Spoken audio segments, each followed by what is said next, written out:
On va rentrer dans les détails.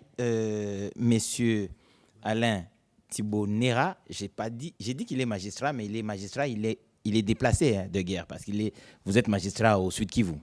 Exactement. Parce qu'on parle de terre, justement, et c'est des ordres qui est créé dans le domaine coutumier.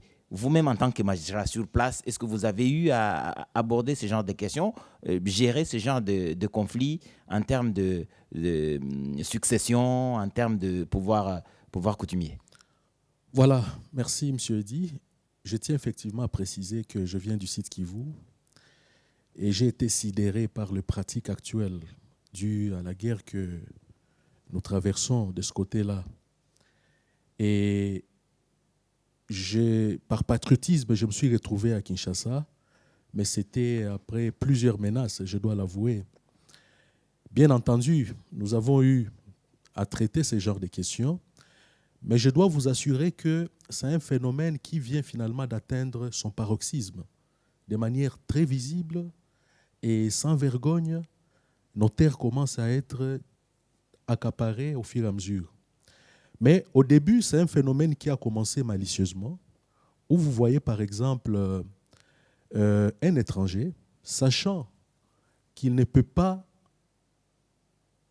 acheter la terre chez nous de lui-même, premièrement parce que la loi, il y a certaines contingences qui sont prévues dans la loi, il ne peut pas accéder à une concession perpétuelle, n'est-ce pas? Mais aussi par souci d'avoir la terre et par peur de ne pas se faire identifier comme étant un étranger, il cherche un commissionnaire, un prête-nom, qui va agir en son nom, mais pour le compte de l'étranger. Alors il va aller chez le propriétaire terrien, il va acheter la terre, et puis par la suite, il va faire une cession en faveur de l'étranger. Il va garder les documents, les titres fonciers malicieusement, et c'est pendant ces périodes-ci que finalement, il exhibe son titre pour